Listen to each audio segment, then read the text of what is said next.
Tingkat kepuasan masyarakat terhadap 100 hari pemerintahan Prabowo Subianto Gibran Rakabuming Raka mencapai 87,5%.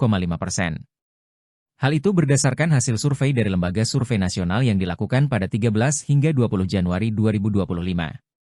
Adapun survei itu dilakukan kepada 1.200 responden dengan margin of error 2,87%.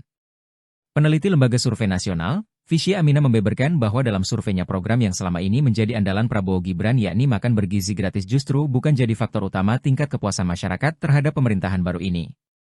Makanan bergizi gratis misalnya, hanya mendapatkan tingkat kepuasan sebesar 79,3%.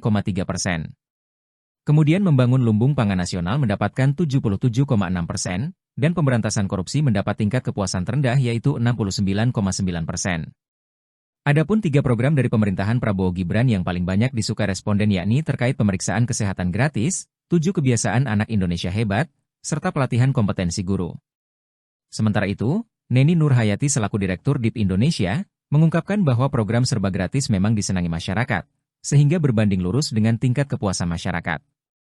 Akan tetapi, Neni mengingatkan bahwa tingkat kepuasan dapat berubah jika kebijakan yang diambil pemerintah kontra dengan masyarakat, misalnya isu PPN 12% yang memicu protes dari masyarakat.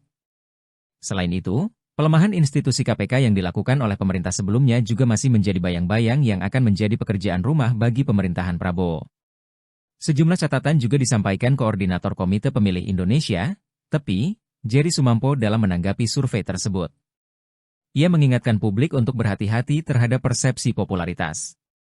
Pasalnya, ia menyebut popularitas para menteri tidak selalu berkaitan dengan kinerja mereka sebagai menteri.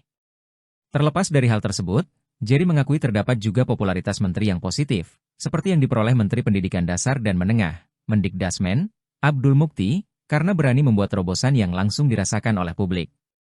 Kemudian, pengamat politik Kunto Adiwibowo, menyebutkan bahwa survei yang dirilis oleh Lembaga Survei Nasional menunjukkan bahwa program-program pemerintah Prabowo memenuhi layanan dasar publik, terutama sektor kesehatan hingga pendidikan yang merupakan layanan dasar publik dengan tingkat kepuasan yang tinggi. Namun, ia mengingatkan bahwa tingkat kepuasan pada masa awal pemerintahan dapat menjadi tantangan bagi pemerintahan Prabowo Gibran.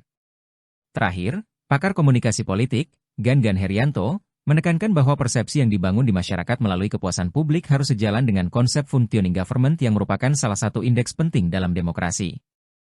Salah satu indikasi bahwa pemerintah sudah berfungsi semestinya adalah terbentuknya RPJMN dan adanya roadmap dari masing-masing kementerian. Secara lengkap, ada 14 faktor utama yang memengaruhi kepuasan masyarakat terhadap kinerja pemerintahan Prabowo Gibran selama 100 hari pertama pemerintahannya.